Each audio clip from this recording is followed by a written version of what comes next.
Glória a Deus, paz do Senhor, querida igreja. Quantos já sentiram a presença de Deus nesta noite? Deus está no meio da sua igreja. E tá bonito, irmãos. Tá bonito daqui, já estava com saudade de ver esse povo todo reunido. Graças a Deus, aprove o Senhor usar o pastor Elvio para readequar, toda a igreja, para que possamos juntos, e como estamos aqui nessa noite, adorar e bendizer aquele que vive e reina para todo sempre. Aproveitando que os irmãos estão sobre os pés, Romanos no capítulo de número 8, versículos 1 a 4 e 14 a 17. Eu vejo, meus irmãos, através dos louvores, que Deus já quebrantou corações aqui nessa noite. Eu vi corações abertos, corações quebrantados, ressurgindo verdadeiros adoradores.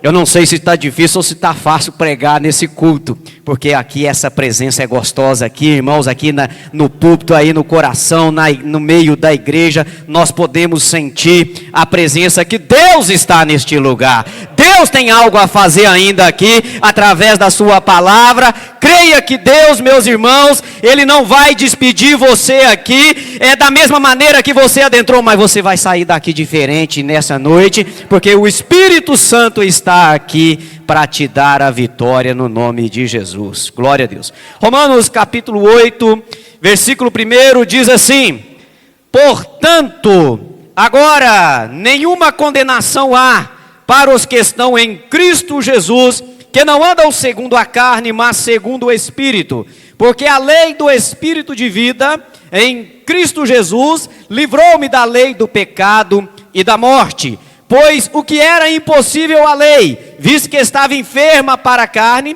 Deus, enviando o seu Filho em semelhança da carne do pecado, pelo pecado condenou o pecado na carne, para que a justiça da lei se cumprisse em nós, que não andamos segundo a carne, mas segundo o Espírito. Versículo 14: porque todos os que são guiados pelo Espírito de Deus são filhos de Deus. Pois não recebeste o espírito de escravidão, para outra vez estardes em temor, mas recebestes o espírito de adoção, pelo qual chamamos Abba, Pai. O mesmo Espírito testifica com o nosso espírito que somos filhos de Deus. Se nós somos filhos, logo somos também herdeiros, herdeiros de Deus e co-herdeiros de Cristo. Se é certo que com Ele padecemos, para que também com Ele sejamos glorificados. Podeis vos assentar no nome santo de Jesus.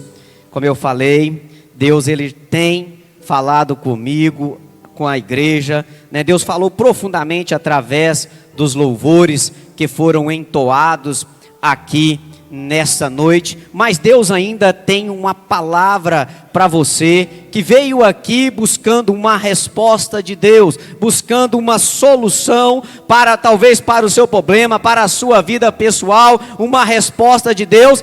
Creia, meu irmão, que Deus conhece a sua vida, Deus conhece o seu deitar, o seu caminhar, e Ele vela pela sua vida. Você não adentra num templo para adorar a Deus, senão guiado pelo Espírito dEle, pelo Espírito Santo de Deus, que está aqui, que nos convence do juízo, da verdade, é o Espírito Santo de Deus. Este capítulo 8 de Romanos, especificamente esse versículo de número 1, é um versículo, meus irmãos, que eu tomo desde o início da minha caminhada por Deus. Toda vez que eu lembro da minha caminhada com Deus, da multiforme graça de Deus que me alcançou, que me resgatou do pecado, eu me lembro deste versículo, porque ele fala muito ao meu coração e também à igreja do Senhor. Veja o que o apóstolo Paulo, escrevendo aos Romanos, ele tinha um propósito.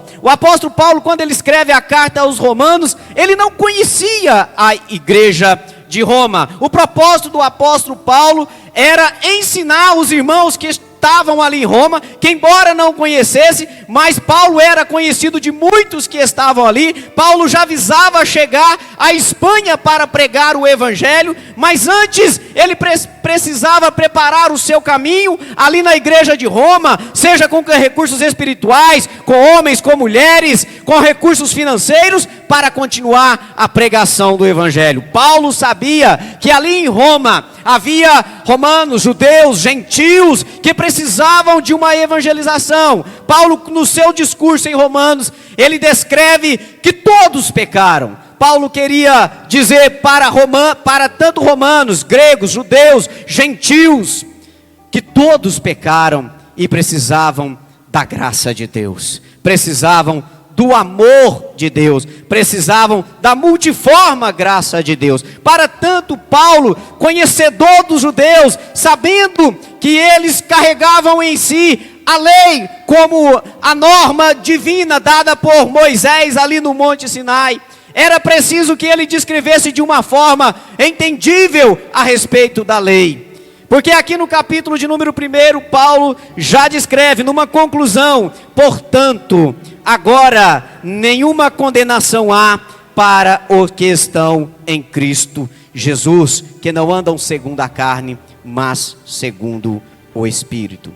Veja, meus queridos irmãos, que a Bíblia, ela tem 66 livros, 39 livros estão escritos no Antigo Testamento, ou na antiga aliança, separada por uma folha em branco, significando 400 anos, que Deus silenciou, que não falava por profetas. Nós temos o início de uma nova aliança, através de Mateus, Apocalipse, onde nós encontramos uma nova e uma melhor aliança.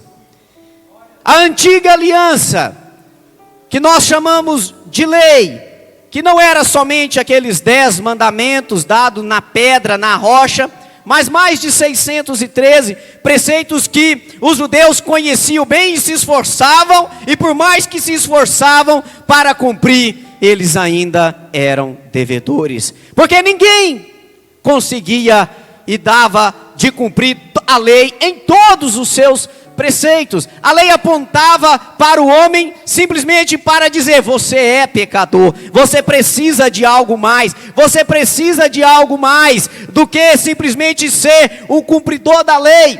Daí nasciam muitos hipócritas que se diziam cumpridores da lei, mas não eram.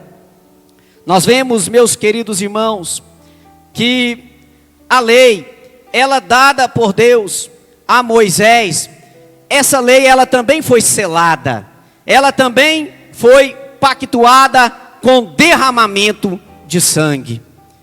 Nós vemos que através da palavra de Deus, como está escrito no livro aos Hebreus, que no Antiga Aliança, no Antigo Testamento, quase todas as coisas eram consagradas mediante o derramamento de sangue. Nós vemos em Deuteronômio, no capítulo de número 24, e no versículo 6, nós vemos Deus, através de Moisés, estabelecendo um pacto, uma aliança com os homens naquela ocasião, mediante a leitura de toda a lei perante o povo, para que o povo, depois de ouvir atentamente, dissesse se cumpriria todo aquele mandamento ou não. Naquela ocasião foi derramado um sangue, ainda que fosse de um animal, era um sangue inocente, porque ele não tinha feito nada para merecer a morte. Mas naquela ocasião o povo, ao receber a lei de Deus, eles fizeram um pacto, uma aliança com Deus. É por isso que é chamado de no Antigo Testamento. O que significa testamento? Testamento é uma disposição de última vontade. Enquanto se matava aquele animal, se dava aquele pacto, e o povo aderir àquele pacto com a simples palavra: nós iremos obedecer. Era obediência que Deus selava a primeira aliança, a aliança do Antigo Testamento. Era simplesmente a obediência. Mas nós sabemos, meus queridos, que nessa antiga aliança, naquele tabernáculo que foi construído ali no deserto, aquela casa móvel, aonde se realizava os sacrifícios, tudo aquilo todos os instrumentos, todos os objetos que havia naquele tabernáculo, era um protótipo do céu, daquilo que nós estamos vivendo aqui hoje. Se fosse na antiga aliança, os irmãos não estavam aqui dentro do templo, os irmãos estavam lá do átrio, lá fora. Aqui seria o lugar santo e aqui seria o lugar santíssimo. Somente o pastor Elvio que entraria neste lugar como sacerdote, se fosse naquela época como sumo sacerdote, para uma vez aqui ao ano oferecer sacrifícios em expiação do pecado do povo. Mas não havia, meus irmãos, um perdão total da culpa, excluindo a culpa. Não, havia simplesmente uma cobertura daquele pecado para aplacar a ira divina através de um sacrifício. Mas tudo isso era sombra das coisas futuras. Tudo isso era sombra do que nós podemos aqui nesta noite sentir, uma presença gostosa, cada um dos irmãos, e não somente o sacerdote, participar da adoração a Deus em favor do povo lá fora. Não, aquele véu que separava o templo já não existe mais. É por isso que você aí no seu lugar, enquanto se adora, enquanto se canta, nós sentimos a presença gostosa de Deus. Nós podemos sentir que estamos diante de um Deus que está recebendo a nossa adoração. Isso, meus irmãos, se dá porque houve um sacrifício maior. Houve uma morte perfeita. Um único homem, uma única vez, com um único sacrifício. Esta primeira aliança era o caminho para se chegar numa aliança maior e perfeita, da qual Cristo é o mediador, da qual Cristo é o consumador. Se nós estamos aqui nesta noite, como foi cantado pela nossa irmã Viviane, te agradeço, Jesus, por ter morrido em meu lugar. Te agradeço, Jesus, por me salvar, por me libertar. Foi através desta segunda aliança, deste segundo pacto, da morte de Jesus, que agora na sua morte vicária, na sua morte expiatória, Ele traz um sacrifício perfeito. Ele enfrenta a morte de cruz, para que eu, para que você, todos nós aqui, pudéssemos, aqui nesta noite, adorar, com este véu rasgado, poder adorar o nome de Jesus. O escritor aos Hebreus, no capítulo 10, ele diz: tende ousadia para entrar nos santos dos santos. Tendo ousadia, porque tem que ter ousadia. Naquela época, para entrar era só o sumo sacerdote que poderia adentrar no santo dos santos. Nós temos que compreender, meus irmãos, que o véu, ele está rasgado, mas o lugar continua santo. O lugar continua santo. Para adentrar a presença de Deus, nós temos que continuar na nossa santidade. A graça de Deus, meus irmãos, ela nos alcança pela segunda aliança, perfeita em expiação. A palavra vicário quer dizer substituição. Cristo enfrenta a morte de cruz. Sabe por quê? Para que este versículo de número 8 nós podemos bater no peito e dizer: nenhuma condenação há para aqueles que estão em Cristo Jesus. Irmãos, esta palavra falava muito e fala até os dias de hoje ao meu coração. Desde o início da minha fé, todos aqueles que me acusavam, que afrontavam a minha fé, eu dizia: nenhuma condenação há. Ninguém pode te condenar se você estiver em Cristo Jesus. Ninguém pode. O inimigo pode até tentar, porque ele tenta, ele acusa, mas nós estamos debaixo de uma graça. Nós estamos debaixo de um favor imerecido de Deus, que concede aos homens o poder de serem chamados filhos de Deus. Existe uma graça comum, em que Deus a estabelece para todos os homens. A graça da vida, a graça do sol, da chuva, da respiração. Todos nós, crentes e descrentes. O sol nasce para todos, não nasce? Ou é só para crente? Não, né? O sol nasce para todos. A chuva cai para todos. Essa é uma graça comum, a graça que Deus dá a todos os homens. Mas existe uma graça salvadora, em que nos garante o poder. Você pode dizer que é filho de Deus. Ser filho de Deus é grandioso demais, irmão. Ser filho de Deus é grandioso demais. Nos dá, meus irmãos, privilégio, autoridade, como está no finalzinho do texto, se nós somos filhos, logo também somos herdeiros. Ser herdeiro de Deus. Ser herdeiro de Deus. Veja, meus irmãos, que a primeira aliança, ela foi selada com sangue. A segunda aliança, de um modo não diferente também, ela foi selada com sangue. O Novo Testamento, ele foi selado com o sangue de Jesus, vertido na cruz do Calvário. Testamento, como eu disse aos irmãos, é uma disposição de última vontade.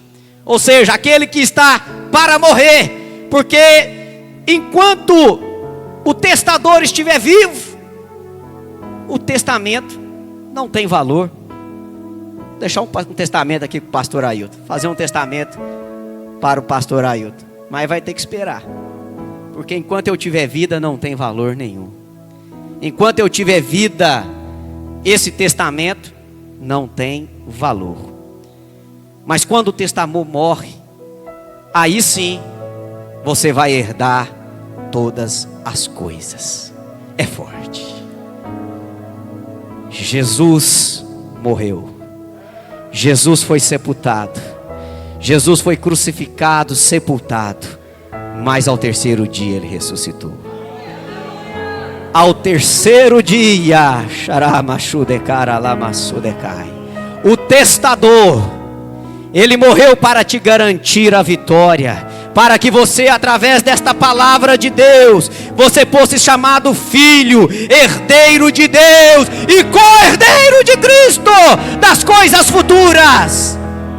Você tem o céu, você é co-herdeiro de Cristo. Todas as coisas que Cristo tem, todas as coisas que Cristo herda, nós também somos herdeiros, nós também somos co-herdeiros de Cristo Jesus. É essa graça que podemos desfrutar. É o que difere da lei, porque a graça, porque a lei, ela se tornou antiquada, ela já não servia para mais nada. Aquilo que se torna antiquado, eu me lembrava, conversava com as minhas irmãs ontem, numa festa de um sobrinho, e lembrando das dificuldades do passado, né? Porque às vezes a memória da gente é curta, mas naquele tempo que não tinha celular, em que você precisava de fazer uma ligação, você tinha que comprar uma ficha de telefone lá no orelhão, lá na esquina. Às vezes dava até fila, irmão.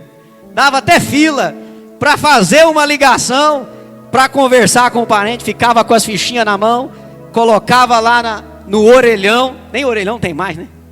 A gente nem encontra isso mais. Tem crianças aqui que nunca viu um orelhão na vida, né? Mas enfim, aquilo se tornou antiquado. Foi a lei, né? Máquina de escrever não existe mais. Tudo tem jeito não, né, pastor Alão? Agora o negócio tudo é computador. Tudo isso se tornou antiquado. Mas agora nós temos o privilégio, meus irmãos, de estarmos vivenciando um período que é chamado período da graça, da misericórdia de Deus. Não merecíamos estar aqui nessa noite, não merecíamos estar aqui. Muitas das vezes nós, de costas para Deus, no nosso caminhar, o amor de Deus nos alcança. Às vezes de costa para Deus, fazendo aquilo que achamos que é bom, mas Deus está olhando: meu filho, eu te amo, meu filho, eu quero você na minha presença. Isso que é amor incondicional, isso que é graça, isso que é favor merecido. E todo aquele que ouvir a voz do Espírito, levantar a sua mão, reconhecer Jesus como Senhor, reconhecer como Jesus como Salvador, reconhecer como dependente de Deus, esse é chamado filho, esse é chamado de herdeiro, esse é chamado aquele que vai herdar as promessas, é esse que vai herdar as promessas. Não importa o que você vai conquistar aqui nessa terra, importa que o seu nome esteja escrito no livro da vida. É lá que devemos nos preocupar. Nós não devemos ir preocupar com as coisas terrenas. Nós devemos primeiramente, meus irmãos, buscar as coisas que são de cima. Aqui tudo acaba, aqui a ferrugem come, aqui todas as coisas têm preço, mas a sua salvação ela não tem preço. A sua salvação ela não foi comprada com ouro nem com prata. A tua salvação ela foi comprada com sangue de Jesus vertido na cruz do Calvário, para te dar o privilégio de entrar através da cortina e poder dizer diretamente a Deus: Senhor, me perdoa, Senhor, eu preciso de Ti, Senhor, eu sou dependente de Ti. Talvez você está passando por provações, mas Deus tem uma mensagem para você. Está lá no livro de Cantares, no capítulo de número 2, versículo 11, está escrito assim: vê, o inverno já passou, as chuvas já cessaram, a terra produz as suas flores, e o tempo de cantar chegou. Você acredita que o tempo de cantar chegou na sua vida? Você acredita que é hora de você tomar uma decisão diante de Deus e realmente tornar-se e colocar-se na posição de filho, de herdeiro, de não ser mais andar pelo seu próprio caminho, fazendo as suas vontades, segundo os seus próprios olhos, mas adentrar debaixo dessa graça, desse favor imerecido, às vezes mesmo estando com as costas viradas para Deus. Deus quer que você esteja dentro da vontade dEle, nos planos dEle, nos projetos. Meu irmão, Deus tem grande coisa para fazer na sua vida, mas é coisas inimagináveis que Deus tem a realizar na sua vida. É coisa inimaginável. Deus tem realizado coisas na minha vida que eu nunca imaginaria que pudesse acontecer. Deus tem realizado na minha vida.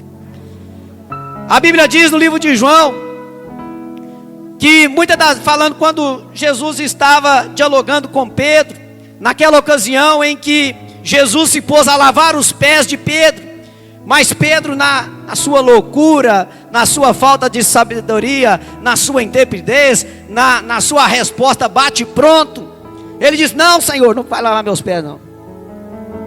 Não vai lavar meus pés não. Jesus: se eu não lavar seus pés, tu não tem parte comigo. Não, então pode me dar um banho inteiro. Aí já mudou de ideia, já queria era tomar banho. Não, Pedro, é só os pés. Quem já se lavou não precisa tomar mais banho. Mas Jesus disse uma frase com Pedro que muitas das vezes fala comigo quando eu me lembro do passado, porque só a gente compreende hoje o que a gente olha para trás. É fácil explicar o hoje, é quando você olha para trás. Tudo que você está colhendo hoje é fruto do que você plantou lá atrás. Se você plantou laranja, você não tem como colher limão hoje. Se você plantou laranja, você vai colher laranja. E Jesus fala com Pedro: Pedro, o que eu faço hoje não compreendes, mas compreenderás depois. Talvez você está passando por aprovação e está nesse dilema, não entendendo a aprovação, não entendendo a luta, não entendendo a dificuldade. Eu tenho uma palavra de Deus para você: não se preocupe, Deus está trabalhando.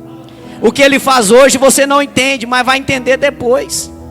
Depois você vai entender por que você passou pela provação. Muitas das vezes é porque tem uma alma lá que precisa ouvir uma palavra sua. E talvez quando as coisas estão muito boas, a pessoa não ora, a pessoa não jejua, a pessoa não busca Deus. Mas quando vem a provação, mas quando vem a luta, mas quando vem a dificuldade, aí é mais fácil olhar para um lado, não tem resposta, olhar para o outro, não tem saída.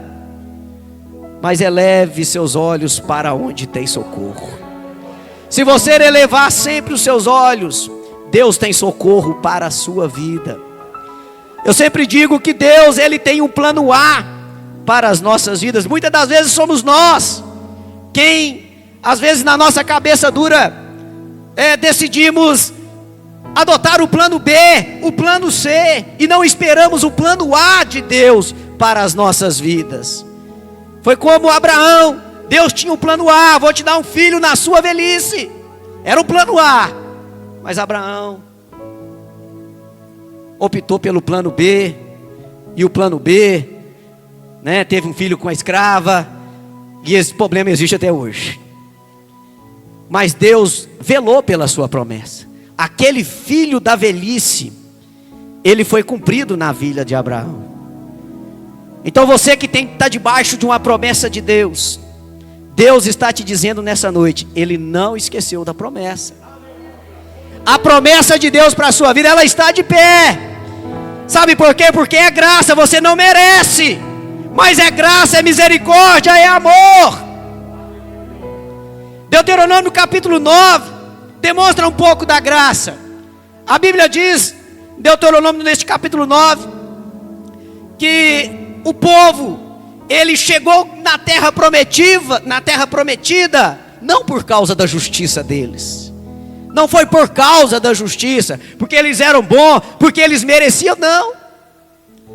Foi porque Deus viu a maldade das outras nações, e havia uma promessa feita a Abraão, Isaque e Jacó.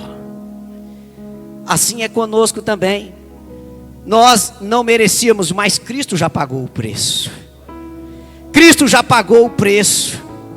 E se você, nessa noite, que ainda não se sente como filho de Deus, esta aliança é para você também. Se coloque de pé, meu irmão. O tempo já se esvaiu. Mas quem sabe você está se sentindo fora da promessa, fora da aliança. A graça de Deus, meus irmãos, com a morte de Cristo é um divisor de águas. A vida do cristão, ela tem que ter um antes e um depois de Cristo. A nossa vida, ela tem que ter um divisor. É quando antes de Cristo, você sem Deus, lembra de você sem Deus? Como que você era? Misericórdia, né, irmãos?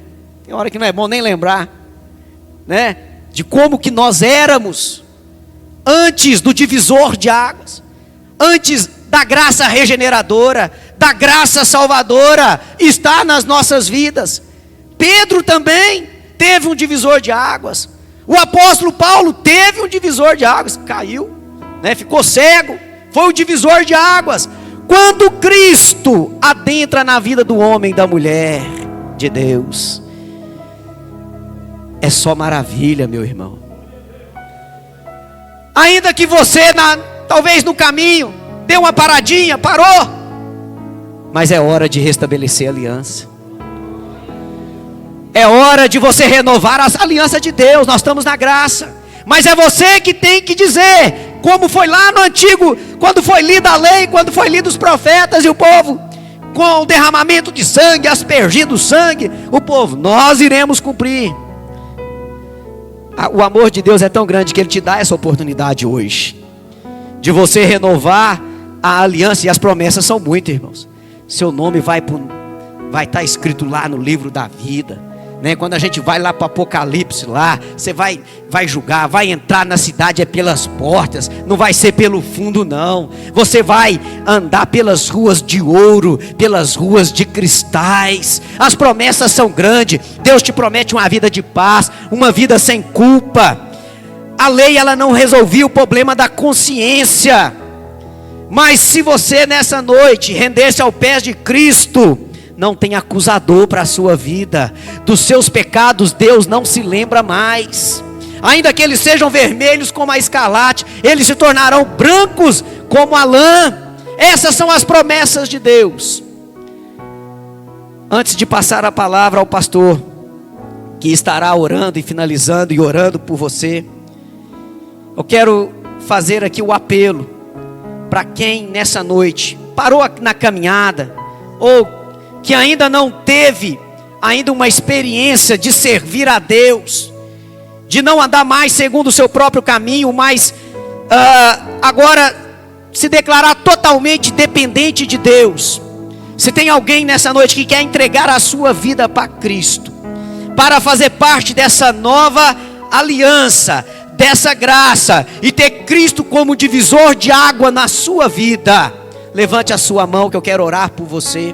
Você também que quer uma reconciliação, você que quer, irmão, com óculos, eu não estou chegando de longe não conheço ninguém, não conheço ninguém mascarado, mas Deus conhece o seu coração, Deus conhece a sua vida, a sua necessidade. Levanta a sua mão que eu quero orar. Não precisa vir aqui à frente. Você estará levantando a sua mão. Nós estaremos orando para que essa graça salvadora, justificadora e regeneradora, santificadora, tudo isso provém da graça de Deus, do qual nós estamos debaixo. Deus pode fazer maravilhas na sua vida. O tempo é hoje, o tempo é agora. Jesus está às portas. Jesus, ele vai vir buscar a sua igreja. Se ele não vir individualmente para mim ou para você, ele está às portas para buscar toda a sua igreja. Nós já estaremos orando pela sua vida, pela sua alma. Para você que precisa de um milagre na sua vida espiritual, na sua vida material, na sua vida sentimental, psicológica, não importa. A graça, ela é multiforme. A graça, ela alcança a sua vida por completo, em todas as áreas da sua vida. Que Deus abençoe, pastor Elvio.